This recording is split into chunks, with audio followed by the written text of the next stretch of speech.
Selamat sore pemirsa, Anda menyaksikan NTV Prime, saya Doni The Kaiser, dan saatnya sekarang kami ajak Anda untuk menyimak NTV Prime Dialog. Pemirsa, hari ini adalah harinya Tim Nasional Indonesia atau Timnas Day. Sebentar lagi dalam hitungan kurang lebih 1 jam, Indonesia akan berduel dengan Cina dalam lanjutan kualifikasi Piala Dunia Zona Asia Grup C. Laga ini sangat menentukan karena bisa menjadi titik balik bagi pasukan Sinteyong untuk berbicara sekaligus merawat peluang lolos ke Piala Dunia 2026. Saya sudah terhubung melalui sambungan Zoom dengan manajer Timnas Sumarji, serta sudah hadir di studio analis sepak bola Oki Herman. Bung Oki, apa kabar? Baik, Bung. Terima kasih bersama kami. Kita sapa Pak Sumarji dulu. Pak Sumarji, apa kabar, Pak?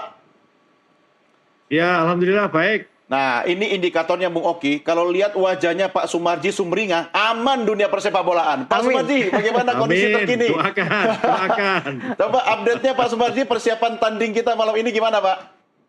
Ya, perkembangan dan update para pemain secara keseluruhan, 23 yang didaftarkan kondisinya sangat baik, fresh, dan tentu siap, benar-benar siap lahir batin, baik secara mental maupun fisik. Siap menghadapi pertandingan yang sebentar lagi akan berlangsung antara Cina dan Indonesia. Dan tentu ini adalah pertandingan yang sangat penting karena kita ingin betul-betul bisa mendapatkan 3 poin penuh di sini. Dan tentu untuk bisa mendapatkan itu harapan dari seluruh masyarakat Indonesia tercapai. Dan yang pasti dukungan, terutama doa dari seluruh masyarakat Indonesia itu yang kita harapkan. Ya, Pak Sumarji, Anda saat ini sudah berada di lapangan ya, Pak ya? Ya, sudah. Bagaimana kondisi keriuhan dan suasana jelang laga kita malam ini, Pak? Kalau kita lihat secara keseluruhan, supporter memang cukup banyak ya dari Cina ya. Cukup banyak dari Cina, dari kita kurang lebih ada 500 ya. Antara 400 sampai 500 orang lah ya, supporter dari kita. Tetapi walaupun jumlahnya tidak banyak dibandingin dengan tuan rumah, semangat juang meneriakkan semangat untuk memberikan support kepada para pemain kita ini luar biasa, perlu kita apresiasi. Ya. Jumlah sih boleh 500-an Pak, tapi suaranya bisa 5.000 itu kayaknya ya Pak ya. Iya, terima Pak kasih. Sumarji, setelah Anda di lapangan kemudian sudah melihat kiri kanan, melihat juga persiapan dari timnas tuan rumah Cina, itu kira-kira kita harus bersikap atau berlaga dengan gaya seperti apa malam ini Pak? Ya, kalau berkaitan dengan soal gaya, tentu kita ini kan mesti mengikuti strategi yang sudah disampaikan ya oleh head coach kepada para pemain. Dan kalau soal gaya ya kita nggak perlu disampaikan di forum ini karena kan ini menyangkut taktik dan strategi. Kalau ngomong gaya kan berarti kan taktik dan strategi. Nggak boleh bocor, nanti kita Pak, lihat ya? saja lah. Nanti dilihat saja lah. Insya Allah hasilnya mudah-mudahan Yang Maha Kuasa memberikan kemudahan, keringanan, kepercayaan kepada para pemain lebih tenang dan bisa bermain all out, membela bangsa dan negara kita. Ya, setuju. Karena kalau soal strategi itu rahasia dapur, Pak. Takutnya siaran kita sekarang juga disaksikan, dimonitor sama anggota timnas Cina, Pak ya. Pak Sumarji, kondisi mental, fisik, kesehatan, dan baterai berapa persen penuh timnas kita malam ini, Pak, yang Anda pantau? Waduh, kalau kaitannya dengan itu penuh lah, benar-benar casnya penuh. Kalau baterai itu casnya betul-betul penuh, sehingga anak-anak ini termotivasi betul, kepingin main all out, kepingin memenangkan pertandingan ini. Ya, suasana atau weather, ya cuaca saat ini jelang malam, saya nggak tahu di sana udah malam ya Pak ya, hampir jam 7 Pak ya? Ya, sekarang 19 derajat, cukup membuat para pemain nyaman dan enak. Sejuk. Menandakan insya Allah nanti juga sejuk lah. Iya, hasilnya. artinya faktor cuaca menguntungkan buat kita ya Pak ya? Sangat. Oke. Pak Marji, apa yang Anda baca dari Coach STY ketika kemudian sesaat lagi kita akan berlaga melawan tuan rumah Tiongkok? Apakah ada tanda-tanda strategi khusus? Ya, walaupun tidak buka rahasia Pak Marji ya, tapi bolehlah kasih harapan kepada penonton kita di tanah air Pak. Jadi kalau bicara soal strategi, Coach Shin itu kan tidak bisa berbicara sendiri. Itu kan kaitannya dengan mendasari dari tim analis. Dan itu semua sudah dikasihkan kepada para pemain. Ya. Jadi kalau kita bicara gestur, paling gampang lah, gestur senyum gitu aja deh. Ah, sesumringah senyumnya Pak Sumarji begitu ya? Amin. Doakan, doakan, doakan, Oke, doakan. berarti bisa kita prediksi atau hampir pasti bahwa tim kita lebih confident malam ini dan saya tanda petik ya Pak ya, pasti Garuda akan juara Pak malam ini Pak. Kembali lagi soal confident, harus confident dan itu sudah saya sampaikan ketika tadi meeting tim terakhir sebelum berangkat ke sini. Coach Sintayong juga sudah menegaskan agar para pemain confident tetapi tidak boleh menganggap remeh tim lawan. Ya. Sekali lagi tidak boleh menganggap remeh tim lawan karena tim lawan juga selalu kalah, maka dia juga akan all out. Maka untuk bisa meredam itu harus tetap fokus dan konsentrasi dan menjalankan game plan yang sudah ada dari menit awal sampai dengan peluit akhir pertandingan. Ya. Tidak boleh lengah, 0,0 sekian detik pun. Ya, artinya ini juga laga penting yang disadari oleh semua Pak ya, baik oleh Coach STY. Sangat. Ini sangat penting, ini sangat penting. Bukan penting saja, tapi sangat penting. Karena ini awal boleh dikatakan harus bangkit dari sini gitu. Ya, ya. Tapi sepertinya kita sangat confident walaupun tidak boleh overconfidence. Cuma menurut Pak Sumarji, apa yang harus kita antisipasi dari timnas tuan rumah, Pak? Yang pasti kita tidak boleh mengurangi fokus ya, tidak boleh mengurangi fokus sama sekali, nggak boleh. Jadi memang harus tetap fokus, tetap konsentrasi dan all out. Intinya itu, intinya all out. Oke, buat supporter kita yang ada di sana, apa yang bisa disampaikan, Pak?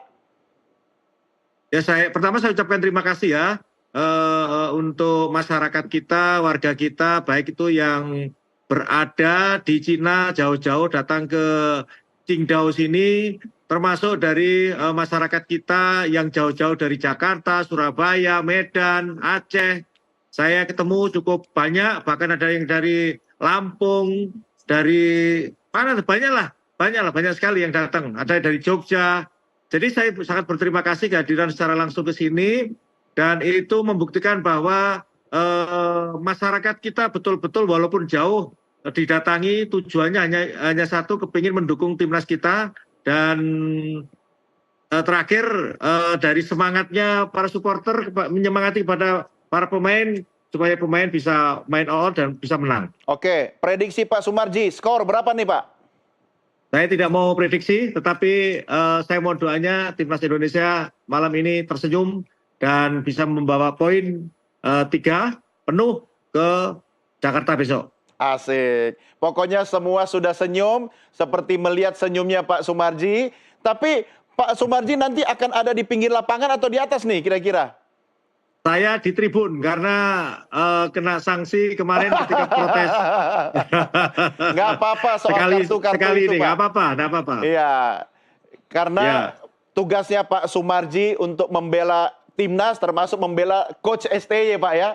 Ya semuanya, ya kalau sampai coach bisa kena kartu bisa repot semua kita. Iya. Tapi saya percaya karena penonton kita di tanah air Pak ya, semua nobar malam ini dan pasti yakin melihat senyumnya Pak Sumarji yang sumringah. Salam buat Coach STY dan semua timnas Garuda kita di sana Pak Sumarji. Tetap semangat. Terima kasih Pak mohon Sumarji.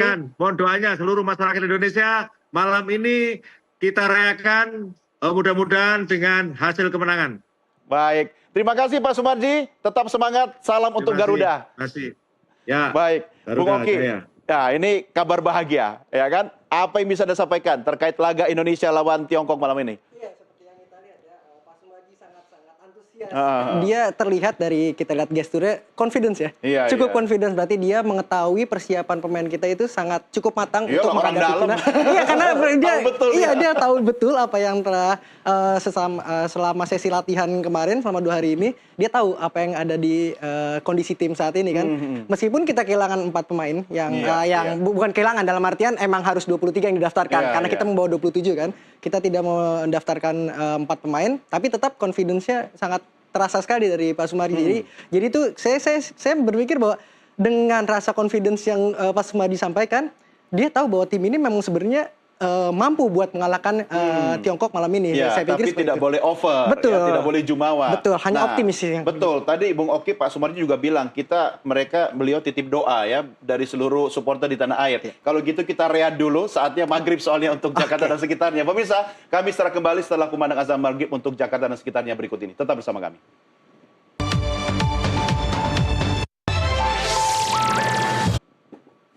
Pemirsa, terima kasih masih bersama kami. Kita lanjutkan diskusi kita dengan Bung Oki Herman. Tapi sebelumnya Bung Oki, saya punya liputan yang kita harus saksikan dulu sama-sama. Ya pemirsa, para pemain Timnas Indonesia matangkan persiapan akhir jelang menghadapi Cina pukul 19.00 malam ini. Timnas berlatih di tengah cuaca dingin dan guyuran hujan di Stadion Qingdao, China.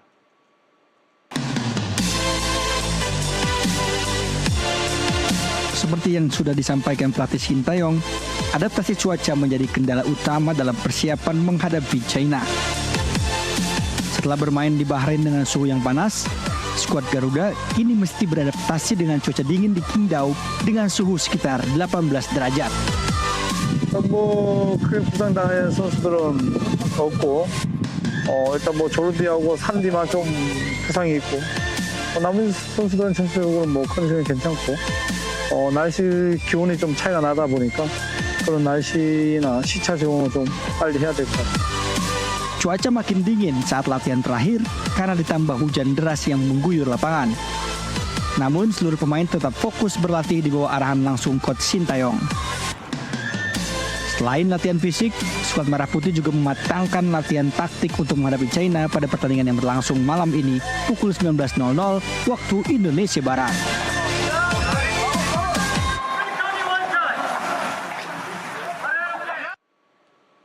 Iya, walaupun kita sangat confident, tapi tuan rumah nggak boleh kita underestimate, Bung Oki. Betul. Nah, kalau catatan Anda, kita harus waspada soal apa dari Tiongkok ini. Apakah ada drama atau teknik atau apa kira-kira? Ya secara jujur saya juga belum pernah menonton langsung pertandingan Tiongkok ini ya. 3 pertandingan terakhir mereka saat kalah dengan Jepang, Australia dan Arab Saudi saya tidak menonton. Namun dari ngelihat dari komposisi pemainnya saat ini kita tentu harus waspada dengan penyerang mereka dan juga kapten mereka Hule. Hule ini penyerang yang secara historikal punya house goal, penyerang yang house goal. Agresif. Agresif sekali dia di liga lokal salah satu. Dia kalau nggak salah ini pencetak rekor liga pemain dengan total gol terbanyak di liga China-nya. Karena dia sangat tajam, akhirnya dia berguru di Espanyol di Spanyol. 2019 sampai 2022 dan bukan sebagai pemain cadangan, kadang-kadang bermain.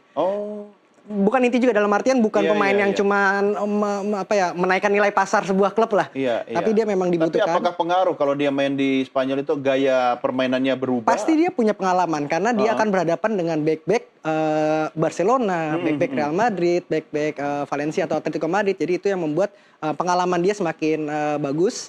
Itu yang membuat kita harus waspada. Meskipun umurnya sudah di atas 30 tahun ya, 31 atau 33 gitu. Jadi hampir veteran lah ya. Hampir veteran, namun pengalaman dia yang harus kita antisipasi. Sementara pemain lainnya itu hanya selain Wule mungkin yang harus diwaspadai adalah Wang Sangqian, itu pemain dengan caps yang lumayan banyak. Jadi sebenarnya mereka pun China saat ini tidak memiliki pemain dengan caps lebih dari 100 dalam artian. Rata-rata kalau di rata-rata mungkin 20 atau 30 caps. Atau bahkan belasan gitu kalau dirata-ratain dari 11 pemain ya. Jadi sebenarnya mereka juga lagi proses melakukan perubahan dari sisi komposisi pemainnya sih. Tapi agak sulit untuk maaf ini pemilihan diksinya underestimate Tiongkok karena dia jadi bulan-bulanan 3 laga sebelumnya itu jadi tempat orang memanen gol gitu kan. Itu gimana? Kalau berbilang memanen gol sebenarnya hanya Jepang. Jepang itu menang sama Tiongkok 7-0. 7-0.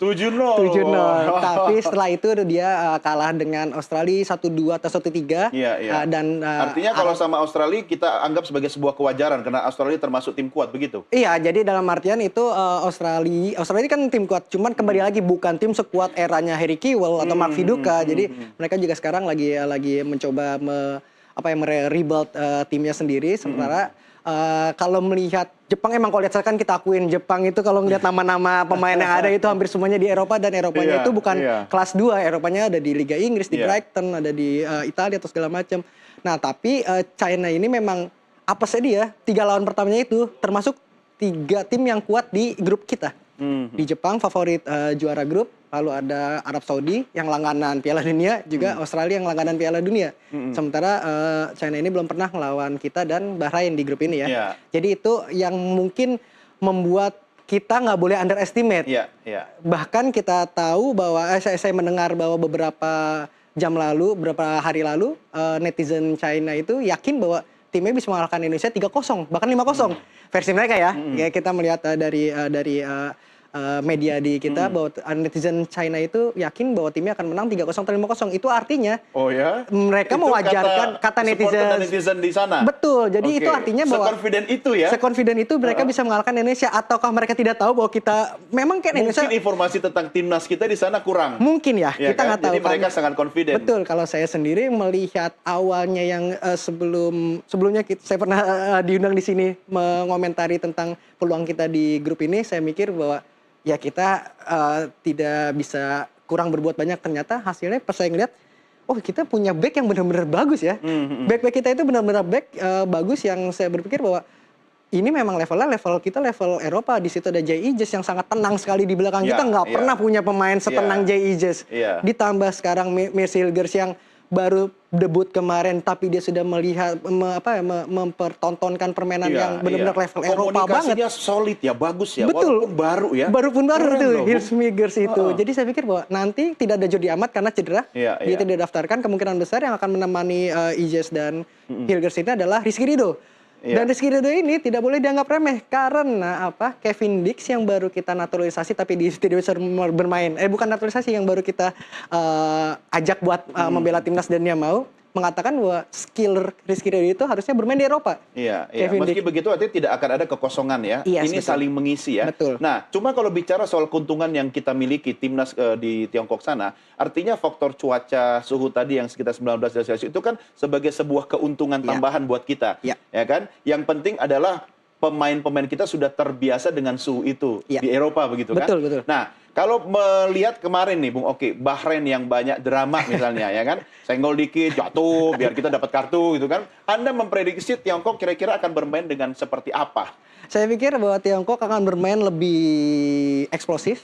Karena apa? Dari babak pertama, dari peluit Iya, dibunyikan lebih atau- eksplosif. Karena apa? Karena mereka itu belum punya poin sama sekali loh. Lebih ke tekanan psikologis karena dia Betul. tuan rumah begitu. Tekanan harus menang. tuan rumah harus menang, iya. Ah. Karena mereka berpikir bahwa ya kembali kalau kita berasumsi jadi di tim Tiongkok adalah kita 3 kali kalah tapi melawan 3 tim favorit. Ya. Jepang, Arab dan Australia.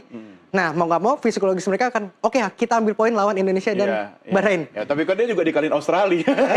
Iya, Bahrain, tapi Iya. Australia kalahnya sama Bahrain. Jadi Iya. dalam arti dia pasti akan eksplosif melawan kita dan Bahrain nantinya. Oke, faktor pelatih Tiongkok bagaimana? Pelatihnya juga kita tahu bahwa dia sempat bingung ya dengan tim Indonesia ini kan tim yang baru, cuman segala Sebenarnya macam minder kayak cuman ya Ah. karena dia tahu bahwa kalau dari kualitas secara di atas kertas, kita ngomongin dari nilai pasar aja pemain. Karena setiap pemain itu punya nilai Iya, pasar yang iya. mereka punya masing-masing. Kita itu di Asia peringkat 8 Oh. secara total ya. Oke, Sementara mereka? Tiongkok peringkat 11. 11. Oh. Jadi di itu bawah artinya dari segi di atas kertas pemain kita itu dihargai lebih tinggi Iya, ketimbang iya. skuad Tiongkok saat Iya. saat ini. Jadi Value-nya lebih value-nya dibanding mereka. betul, karena ada sebuah situs yang bisa menilai bahwa harga sebuah pemain itu seberapa tinggi. Jadi itulah. Iya, dan ini ya, kalau kita bicara pelatihnya Tiongkok itu kan ini hidup mati nasib dia kan pertandingan ini, benar Iya, ya? benar. Itu membuat mereka lebih grogi atau bagaimana itu? Karena pasti akan berpengaruh terhadap nasib dia nih setelah ini. Iya, kalau memang kalah dari Indonesia, apalagi nanti kalah dengan Bahrain, mungkin ya kalau 5 kali mereka menelan kekalahan, saya rasa ini akan jadi say goodbye lah buat pelatihnya. Karena memang Laga perpisahan. iya, karena mereka tidak akan berpikir bahwa tim yang tidak pernah lolos di Piala Dunia seperti kita dan Bahrain, karena China pun pernah lolos di Piala Dunia, sementara kita sama Bahrain tidak pernah sama sekali bisa di atas mereka. Jadi mungkin itu akan membuat Tiongkok ini atau China itu akan lebih berusaha mati-matian akan menang melawan Indonesia. Oke, Bung Oke, dengan tidak bermaksud mendegradasi rasa bahagia, kepercayaan diri dan juga arti senyumnya Pak Sumarji Sumarji. tadi, kita pernah ada histori 5 kali melawan Tiongkok yang hasilnya kurang oke. Ya, kita lihat pada tahun 2013 Indonesia dikalahkan Cina 0-1. Kemudian 2013 di bulan Oktober, ya kan? Kita juga ya ini imbang lah ya 1-1 dengan Tiongkok. Kemudian ini yang saya nggak suka ini angkanya 2004 ya 05 loh, ya kan? Ya. Jadi ini nggak bisa dianggap kaleng-kaleng juga gitu kan? Nah jadi ini laga 5 laga terakhir. Ya, ini agak typo sedikit ini ya, terkahir. Ini mungkin karena kita sudah semangat menobar malam ini ya, Bung Oki ya. Kemudian 2001, 02, dan terakhir 15. Ya. Nah, ini bagaimana nih? Kalau kita boleh beralasan, mencari kambing hitam adalah, ya kita pertemuan terakhir melawan China itu 2013, sangat jauh sekali. Itu bahkan jauh, mungkin 2013 kita sudah menaturalisasi Christian Gonzalez mungkin ya. Kita sudah memiliki Rafael Matimo, tapi itu kualitas kita saat itu sangat jauh sekali. Oke, maksud Anda adalah kita yang dulu beda dengan yang Beda sekarang? sangat jauh berbeda, karena kualitas pemain kita juga berbeda, mentalitas pemain-pemain kita juga yang kita miliki saat ini berbeda. Kalau kita mundur lagi ke jauh yang 05 dan 15 tadi, itu sangat jauh lagi. Lebih jauh lagi. Lebih jauh lagi. Mungkin data ini yang disebar di Tiongkok sana. Mungkin, jadi mereka sangat confident. Karena kita tahu di era 2000-an awal, Cina itu salah satu negara Asia yang punya pemain-pemain bagus loh. Mereka pernah punya Sun Jihai yang main di Manchester City. Mereka punya Dong Fangzhou yang main di Manchester United. Jadi itu tuh era-era yang memang era-era Cina yang bagus gitu loh di 2001. Bahkan mereka lolos Piala Dunia kalau nggak salah udah 2006 kalau tidak salah. Jadi itulah era mereka bagus tuh di era-era 2000-an awal. Setelah itu era mereka nurun menurut saya. Iya, ada masa di mana pembinaan sepak bola di negara mereka memang sangat bagus ya. Betul. Tapi kalau boleh jujur, Anda melihatnya sekarang pola pembinaan dalam negeri mereka di tengah mungkin dengan laga-laga yang banyak ya. Dalam lagi kemudian mereka punya Chinese League gitu kan dan seterusnya. Apakah bisa jadi jaminan mereka memaintain dengan baik? Iya, kalau dilihat dari Chinese Super League, kita tahu bahwa Chinese Super League itu sempat gembar-gembor sekitar 8 tahun sampai 10 tahun lalu ya. Jadi setelah itu, tapi hasilnya tidak terlihat juga karena Cina pun nggak lolos ke Piala Dunia juga. Jadi itu menggambarkan bahwa kan kalau yang saya pahami adalah timnas itu adalah gambaran dari liga kita seperti apa. Kecuali kalau kita punya pemain yang abroad di luar, seperti halnya Jepang. Jepang kan hampir nggak ada pemain lokal ya. Tapi pemainnya semuanya main di luar negeri. Itu meningkatkan kualitas pas udah digabungin, udah di tingkat pelatihnya tinggal ngusung taktik aja gitu loh. Karena otomatis fisikal mereka sudah terjamin gitu loh. Karena bermain di liga-liga papan atas Eropa kan. Kita juga berharap Bu Oki suatu saat pemain kita ya main di Eropa. Ya kan, sudah ada sebenarnya, tapi belum di papan atas yang belum pemain inti. Kalau Anda tadi kan sudah lebih sering dan lebih banyak terlatih kan. Betul, kalau kita memang kayak Justin Hapner itu kan di Wolves sebenarnya. Nathan Choaon di Swansea, tapi kan mereka bukan pemain inti reguler. Jadi itulah yang membuat bukan fisiknya lebih jelek ya, tapi kita masih proses supaya pemain-pemain kita itu lebih punya pengalaman secara mental, secara fisik, secara teknik lebih baik di Eropa. Nah, ini soal fisik bagaimana kalau kita compare dengan pemain tuan rumah? Harusnya kalau dari fisik saya jujur belum melihat fisik pemain kita itu bagus ya. Dalam artian karena kita tuh kalau yang saya tonton 3 pertandingan awal ini, setelah menit 75 atau 60 kita tuh agak sedikit ngedrop terlihat. Terlihat ngedrop ya, terlihat. Karena beberapa serangan pada akhirnya itu kan udah kayak lawan Bahrain kemarin lah, kita ambil contoh. Kita lagi berusaha menit 80-an terakhir udah mempertahankan keunggulan itu. Kita banyak bertahan, suatu ketika menit 90-an awal kita mendapat kesempatan serangan balik. Itu harusnya kalau menjadi gol 3-1 udah kelar itu, nggak ada lagi kita hujat-hujat wasit-wasit yang itu. Dengan tekanan besar dari penonton atau supporter tuan rumah, mereka tentu harus agresif ya dari awal. Tapi dalam kondisi itu apa yang bisa Anda sampaikan? Apakah kita harus tetap cool, harus memaintain emosi kita sehingga baterainya lebih panjang sampai babak berikutnya atau bagaimana? Saya pikir bahwa Coach Sintayong akan lebih pragmatis dalam artian dia tahu mungkin ya China itu akan bermain lebih menyerang. Kita hanya tinggal menunggu dalam artian saya percaya banget sih bek kita itu ya blunder 1-2 mungkin semua pemain dunia pun bisa melakukan blunder. Tapi secara kualitas mental dan ketenangan bek kita itu aman lah daripada zaman kita timnas zaman dulu lah. Timnas zaman ini untuk di bertahanan lebih aman, tapi bagaimana caranya kita memaksimalkan serangan balik. Polanya? Polanya mungkin kalau saat bertahan kita bisa 5-4-1. Oke, sama kayak Bahrain. Bahrain mungkin sama ya, karena nanti di Orat Mangun dan Malik Rizaldi misalkan dimainkan lagi, dia akan bertahan itu akan menjadi 4 di gelandang. Sementara wingback kita akan membantu 3 back lainnya, jadi 5-4-1. Saat menyerang itu bisa jadi 3-4-3 kita. Oke. Wingback kita akan membantu serangan, mungkin ada Sandy Walsh atau Calvin Verdong. Di sini Malik Rizaldi dan Ratna Orat Mangun akan lebih menaik untuk ya mengacak-acak lah bersama Rafael Struijk. Ya, tapi Anda yakin Sandi akan turun? Kan dia masih cedera. Kalau Sandi turun, saya juga bingung siapa lagi karena Eliano Reinsder itu sudah tidak didaftarkan di pertandingan ini. Oh. Jadi mungkin siapa ya kalau nggak ada Sandi tidak turun? Saya pikir saya akan turun karena Martin Paes pun pertandingan lawan Bahrain sempat diragukan, ternyata main juga. Bocoran line up belum ada ya? Bocoran line up, harusnya udah. Loh, Anda yang mau nobar harusnya udah tahu. Oke, kita sambil cari bocoran line up ya, kita break dulu ya. Oke, Baik, pemirsa jangan kemana-mana, kami segera kembali sesaat lagi.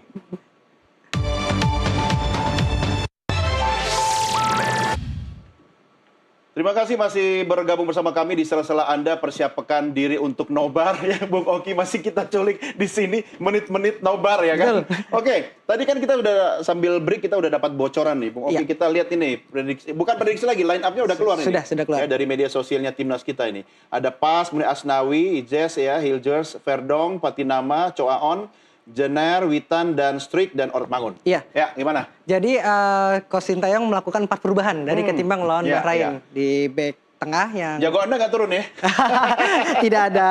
tidak ada Jordi Amat. Akhirnya Sen Patinama akan main. Oke. JJ akan di tengah. Di kanannya ada Miles Hilgers. Lalu di Sandy Walsh tidak akan bermain karena cedera. Iya, Saya juga masih agak tidak. lupa tadi. Ternyata ada Asnawi ya kita. Iya, Masih ada Asnawi. Asnawi. Jadi ternyata Asnawi yang bermain. Calvin Verdong masih emang kalau Verdong saya suka banget sih main Verdong itu karena terlihat banget teknikalnya secara bagus. Lalu di tengah Tom Haya tidak main, akan digantikan oleh Nathan.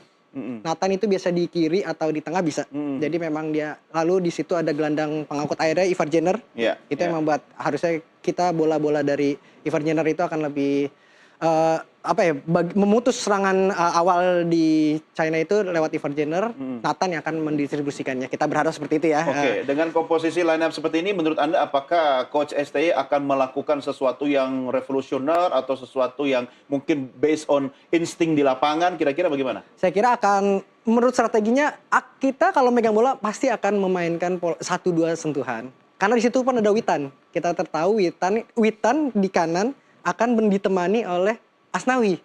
Ini mereka biasa bermain bareng. Jadi saya pikir bahwa kalau kita bisa menguasai bola, ada aliran-aliran bola yang mungkin cukup lancar lah dalam artian itu. Selama tidak ada kendala lapangan atau hujan atau apa ya.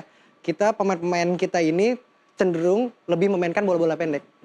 Jadi itu akan mencoba kita manfaatkan. Tapi kalau beneran Cina sporadis banget serangannya, saya pikir bahwa kita akan bermain serangan balik. Jadi mengandalkan kecepatan Ragnar atau Rafael atau Witan di depan. Oke, berarti lini mana yang harus kita perkuat ini? Depan, tengah, belakang? Tengah sih. Tengah ya? Tengah dari yang kalau 3-4-3 kita harus 4 pemain ini harus lebih membatasi lah ruang gerak dari serangan awal dari musuh itu di situ. Bahkan sebenarnya kalau kita mau lebih menyerang lagi, kita mempressing mereka dari lapangan mereka sendiri, itu harus dari lini depan. Tapi dari kebiasaan Sintayong, kita akan menunggu sih di belakang. Oke, Bung Oki jangan lupa, Coach STY ini kan kadang-kadang memainkan intuisinya pada saat laga sudah berlangsung. Iya, betul. Ya kan? Betul. Kira-kira akan, ya ini bukan meramal ya, ini bukan klinik, tapi ini kan soal bagaimana seorang coach level internasional bisa membaca peta di lapangan, kemudian tiba-tiba ada perubahan strategi. Iya, yang saya pikir bahwa kembali lagi sebelum Rafael Struijk kemarin mencetak gol ke gawang Bahrain, orang kan selalu berpikir, ini pemain ngapain sih? Baru nggak pernah golin gitu di level senior dia baru 1 kemarin golin di level senior ya. Iya. Tapi akhirnya dia membuktikan bahwa kayak saya melihat Rafael Struijk itu seorang pekerja keras. Itu by design. Iya, pekerja keras, sangat-sangat pekerja keras di lapangan. Itu yang kita nilai bahwa kayak penyerang memang dinilainya dari gol kan. Tapi proses sebelum jadi golnya dia rajin membantu pertahanan. Itu yang dibutuhkan mungkin dari Sintayong. Itu kenapa Rafael Struijk ini selalu main. Tapi kalaupun kita mungkin nanti suatu saat butuh gol lebih banyak atau gimana pun, ya kita masih punya Dimas Derajat meskipun lokal. Ya, tapi artinya saya pikir, itu dengan kesadaran penuh strategi kan, Betul. bukan sesuatu yang Kebetulan. kebobolan iya, gitu kan. itu berarti Sintayong ingin pemain-pemain kita apa ya, lebih fight di lapangan. Jadi kita punya Dimas Derajat, tapi mungkin Dimas Derajat tidak punya kemampuan pressing pemain lawan lebih bagus. Tapi Rafael Struijk ini pemain yang rajin gitu, rajin berkeliling. Bahkan golnya aja kemarin dari sisi kiri, sebenarnya dia kan penyerang depan, tapi golnya dari sisi kiri dia mencari ruang, akhirnya bisa mempressing bola ke arah tiang jauh. Jadi saya pikir bahwa itu yang dibutuhkan dari pemain-pemain kita sih. Artinya dalam kondisi seperti sekarang ini kita harus agresif sejak awal atau kita simpan energi dulu sampai menit keberapa? Saya rasa Mungkin kita 15 menit pertama kita harus... tidak akan bisa bermain agresif karena memang kondisi pemain kita juga untuk di depan. Rafael Struijk itu bukan tipe pemain yang agresif dalam arti eksplosif ya. Witan pun tidak. Jadi kita harus tahu diri juga. Memang yang agresif mungkin kita di lini belakang ada Mesirger yang galak banget, sama JJ juga yang tenang tapi punya physical yang bagus. Tapi kita akan bermain tenang saya pikir. Struijk bukan agresif tapi lebih ke ekspresif. Tapi gaya, benar. Ah. Yang penting di lapangan seperti apa.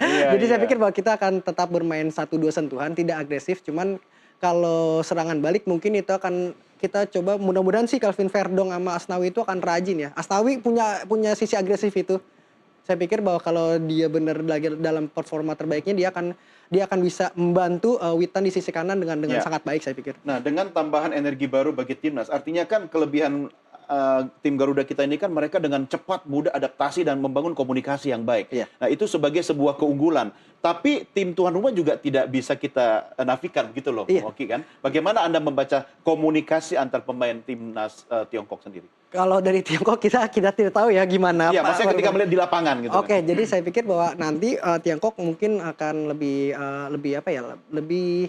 berusaha untuk memainkan strategi yang dituin pelatih seperti apa. Saya pikir bahwa kembali lagi saya bilang lagi Tiongkok akan memainkan sepak bola menyerang mungkin ya, sambil berharap memanfaatkan keunggulan di kandangnya mereka sendiri, karena kan yang kita tahu bahwa pemilihan King Dao ini kan lebih pada supaya Indonesia lebih kecapean karena jauh banget ternyata. Meskipun kenyataannya padahal mereka yang akhirnya kejauhan karena mereka harus pergi dari Australia. Jadi ya itulah yang membuat mereka akan memanfaatkan sisi mentalitas kita. Sementara Cywar betul. Iya kan, Cywar. Tapi kalau dari statementnya Pak Sumarji dan beberapa diskusi sebelumnya, kita sangat confident bahwa timnas kita ini, tim Garuda kita ini tidak mudah dipengaruhi oleh perang psikologis begitu kan? Iya, memang kalau dari saya melihat bahwa ya kembali lagi beda mental pemain kita yang sudah lama di Eropa, digembleng di Liga Belanda kebanyakan Itu yang membuat mereka tidak akan maaf bukannya meremehkan tim lain, cuman saya pikir bahwa kalau saya jadi pemain saya pikir bahwa saya levelnya harusnya sudah di Eropa. Saya tidak bermain mungkin di Belanda, tapi akhirnya saya memilih Indonesia dan saya akan berhadapan dengan negara Asia yang secara di atas kertas itu masih di bawah Eropa. Jadi harusnya mental mereka itu lebih tinggi. Mentalnya lebih berkelas, mentalnya lebih berkelas. Tapi gimana supaya mereka tidak terlalu overconfidence. Oke. Kenapa akhirnya Witan? Kalau kita lihat pertandingan terakhir sama Bahrain, kan sesuatu yang harusnya kita harapkan banyak dari Witan ternyata tidak bisa diwujudkan begitu kan? Iya, karena Witan mainnya sangat sedikit sih lawan Bahrain. Karena hanya berapa menit terakhir sebelum menggantikan Malik Rizaldi. Jadi akhirnya sekarang mungkin Coach STY akan memilih Witan untuk, ya kebetulan ya seperti saya bilang bahwa di sana ada Witan. Kebetulan Sandy Walsh cedera, akhirnya memainkan Asnawi. Saya pikir bahwa kolaborasi antara Witan dan Asnawi ini akan dimanfaatkan oleh STY ketimbang kita di situ Malik Rizaldi dan Asnawi. Jadi yang lebih sering bermain kan Witan dan Asnawi ketimbang Malik dan Asnawi. Jadi saya pikir itu. Ntar kalau Witannya mungkin permainannya tidak berkembang atau gimana, masih ada Marcelino Ferdinand juga bisa dimainkan. Artinya untuk laga malam ini Witan Anda berharap akan seperti apa? Kalau yang sama Bahrain kan mungkin durasinya kurang. Iya. Saya pikir Witan akan memberikan efek passing kejutan. Nah itu. Passing kejutan yang bisa dimanfaatkan. Itu tidak kita dapatkan sama Bahrain. Betul. Itu kita tidak mendapatkan peluang banyak ya lawan Bahrain ya. Meskipun secara ball position nggak kalah jauh lah, cuman beda sedikit. Tapi peluang-peluang itu yang kita tidak dapatkan. Jadi saya berharap bahwa Witan itu bisa memberikan umpan-umpan terobosan tajam yang itu bisa dimanfaatkan oleh Ragnar. Karena Ragnar kita tahu ini pemain biarpun kecil, dia melawan back setinggi Haris Sotar yang punyanya Australia, masih tetap bisa fighting. Itu yang kita harap. Ragnar ini punya apa ya? Punya semangat juang dan juga positioning yang bagus. Buktinya lawan Bahrain dia bisa memposisikan dirinya di situ mencetak gol pertama buat kita. Oke, soal kapten kita, Asnawi. Kapten kita pakai Asnawi apa Jaijus saya nggak tahu. Asnawi kan? Asnawi akhirnya. Asnawi. Oh Asnawi akhirnya karena Iya, Asnawi paling bermain senior ya. dia ya. Paling senior. Iya kalau nggak ada Asnawi Jaijus kayak waktu Iya. lebaran Jaijus. Asnawi ini dia akan sebagai ajang pembuktian dia.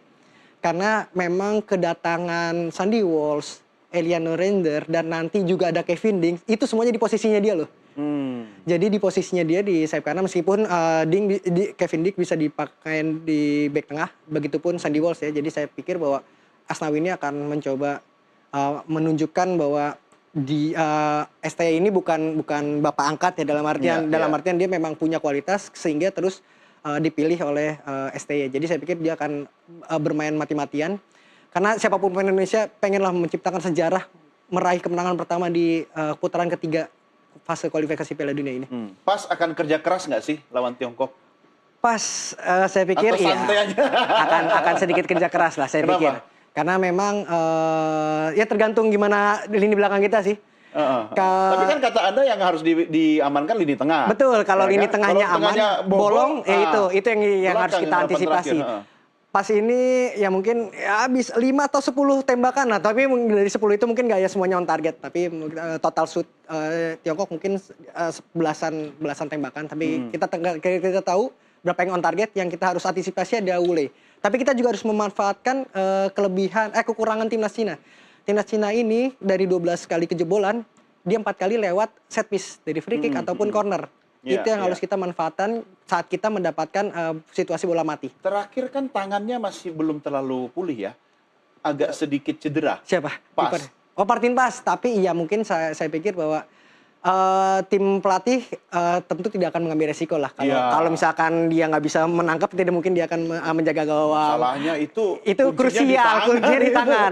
Jadi Iya saya kan? pikir kalau Martin Pas bermain ya otomatis harusnya kondisinya mungkin tidak 100% tapi 99% saya harap bahwa dia bisa bermain. Ini penting sekarang kalau kita bahas soal wasit nih. Ini wasitnya Omar Al-Ali. Ya, Dari ini Oman. sama-sama bukan sama-sama dari WA, orang Timur Tengah kan yang iya. kalau kita bahas soal komplainan kita lawan Bahrain kemarin ya kan. Nah, bagaimana ini, Bung? Saya belum tahu bagaimana track record wasit ini, cuman saya pikir bahwa dengan adanya tekanan ini karena kita nggak tahu situasi yang terjadi nanti seperti apa ya. Kalau kita bercandanya aja berpikir bahwa mudah-mudahan wasitnya yang lihatlah apa yang dirasakan wasit yang lalu. Jadi dia akan mengambil keputusan yang benar-benar netral ya. Tapi beda federasi. Iya beda federasi dalam artian dia akan mengambil putusan yang benar-benar netral. Meskipun mungkin kita tidak tahu di belakangnya apakah ada main belakang atau gimana. Enggak, Bung Oki, Anda mau mengatakan bahwa jangan macam-macam sama supporter Indonesia begitu ya? Iya. Jadi kita tahu ya itu sampai mengeluh gitu kan Iya. Federasi Bahrain karena Tapi ada kan ancaman. kita tidak boleh terintimidasi kalau boleh saya memilih kata itu oleh faktor wasit begitu Iya, kan. betul. Ya, asas fairness, kemudian sportivitas dan sebagainya. Kita miliki semua itu gitu kan. Iya. Tapi mungkinkah ketika wasit itu main-main itu bisa mempengaruhi? Pastilah kalau kita pemain sudah merasakan 90 menit di lapangan itu capek loh. 90 menit di lapangan tapi hasilnya tidak sesuai yang dia melihat ya dari sisi pemain, melihat ada ketidakadilan di lapangan itu membuat pastikan pemain frustrasi gitu. Iya. Jadi itulah yang membuat kita pun kemarin pemain pun saya rasa dengan tingkat mereka protesnya itu masih wajar dari pemain kita. Tidak ada yang bertindak anarkis, bahkan yang saya tahu yang paling vokal adalah Sen Patinama justru ya kan yang sambil ngejar wasit atau siapa gitu ofisial di luar mau menuju ruang ganti. Sementara Pak Sumarji kita tahu kemarin sempat menerima kartu merah karena protes, tapi dia bagus. Dia menolong daripada Coach Sintayong kena kartu merah lebih repot, mendingan saya aja lah yang maju pasang badan. Gitu loh. Jadi dalam arti kita ini sudah di arah level sepak bola yang lebih dewasa, lebih profesional untuk timnasnya ya. Ya, Jadi kita timnasnya ya. Timnasnya. Anda belum bicara secara holistik ya. Kita bicara perserikatan, penonton, supporter ya kan. Jangan lupa pemain ke-12, penonton itu penting. Ya. Betul. Untuk level timnas kita sudah mengarah ke arah, menurut saya sudah mengarah ke arah yang lebih profesional. Kita punya banyak pemain dari Eropa, didikan Eropa yang kita tahu harusnya lebih dewasa ya dalam menyikapi sebuah pertandingan atau ketidakadilan di lapangan. Jadi saya pikir bahwa ya apapun wasit selama tidak benar-benar parah banget. Ya. Jadi saya pikir Artinya pemain bisa. untuk menghindari drama-drama mau dari mana datangnya, dari pemain Tiongkok atau dari wasit, apakah tidak seharusnya 15-20 menit pertama kita agresif, kita hajar minimal ada 1 gol dulu begitu? Ya itu mungkin saya sejujurnya tidak tahu karena kita tidak tahu apa ya. Pak Marjaya tidak mau mengasih tahu strategi Ya, apa nggak yang membuka rahasia. membuka rahasia. Cuman kalau saya pikir bahwa dari tipikal kita bermain selama Coach Sintayong ini pasti akan sabar sih. Iya, tapi kan Tipe-tipe yang 5-4-1. sabar. 5-4-1 saat bertahan. Tapi saat menyerang kita bisa 3-4-3. Tapi tergantung seberapa cepat Verkia, Calvin Verdong dan Asnawi ini nanti bisa membantu lini serang. Sudah gitu kita di sini tidak ada Tom Haye. Dalam arti Tom Haye ini distributor bola. Iya ya, Tom Haye nggak ada Iya, ya. advance playmaker, seorang playmaker yang bisa mengalirkan bola mungkin dengan lebih presisi lah ketimbang Nathan mungkin ya. Dari skillnya yang dia miliki. Jadi Ivar Jenner di sini bukan seorang playmaker murni, dia seorang ball playing midfielder yang akan lebih fokus ke pertahanan untuk mematikan serangan lawan. Jadi saya kira kita di sini hanya punya Nathan buat berkreasi sambil berharap Ragnar ataupun Witan bisa membantu lebih deep ketimbang mereka Oke. lebih ke sayap. Jadi Apa yang bisa Anda harapkan dari Orat Mangun dalam kondisi tadi itu, dia harus lebih apa? dia harus lebih eksplosif dalam artian saya tidak meragukan fisik dia karena di fisik dia memang lumayan bagus tuh untuk lari 90 menit. Saya berharap dia bisa lebih ke dalam bermain.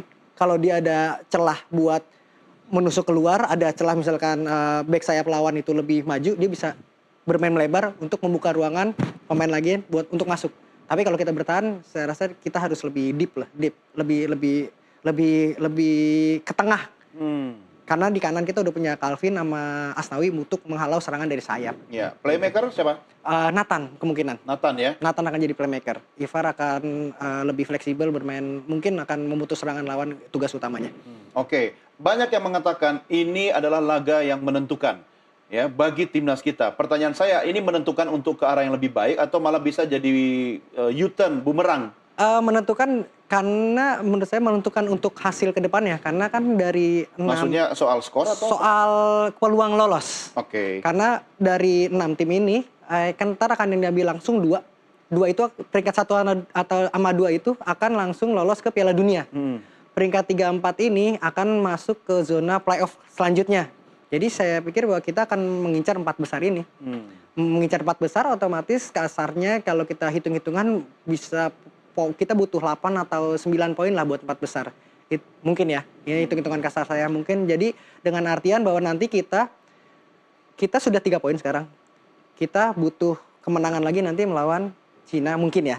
Cina, taruhlah Cina 2 kemenangan kalau kita ambil, tambah 6 poin. Ya udah berapa Udah deh? 9. Kira-kira berapa? Udah 9. Tambah Bahrain 1 misalkan Oke. pas kita di kandang 12. Kita 12 Kita harusnya kan harus aman. bersuara keras di grup ini kan. Betul, Itu karena- kuncinya. Artinya ya. ini malam ini pertandingan yang vital Harus dan penting. harus dimenangkan Ya, harus dimenangkan. untuk kita menjaga asa peluang lolos ke Piala Dunia. Iya, ini judul sudah gede nih. Waktunya menang Garuda. Jadi malam ini nih nggak ada pilihan ini. Harus menang. Harus menang. Ya, tapi harusnya berapa skornya? Saya pikir akan tipis 1-0 atau 2-1 mungkin. Oke, 1-0 moderat ya. Tapi mungkinkah kita 2-1? Mungkin kalau Cinanya terlalu eksplosif menyerang, kita akan memanfaatkan serangan balik yang bisa jadi berbuah gol. Karena lawan Bahrain pun kita golnya itu yang satu dari situasi set piece awalnya, lalu beberapa bola ke belakang lah, pada akhirnya di crossing lagi kan. Lalu yang kedua, gol kedua kita dari serangan balik. Jadi itu yang bisa kita manfaatkan. Oke, 2-1 ya. 2-1 insya Allah. 2-0 lah. Boleh ya, aman. 2-0 aman. Oke, baik Bung Oki. Terima kasih. Sama-sama, Ya, Bung saya Dadi. tahu Anda sudah di grup. Kapan saya menutup diskusi kita karena harus segera kembali untuk nobar ya. Nobar, benar sekali. Oke, jadi dalam waktu kurang lebih 30 menit lagi kita akan segera kick off ini dan tentunya saya, Anda dan juga penonton kita sangat optimistis tim Garuda kita akan berjaya di Tiongkok pada Amin, pertandingan malam ini. Bung Oki, terima kasih. Sama-sama, Bung Ya, Dadi. salam sehat dan sampai jumpa. Pemirsa, kami akhiri sampai di sini dialog NTV Prime. Jangan kemana-mana, setelah ini kita akan lanjutkan program NTV Prime dengan Buletin. Tetap bersama kami.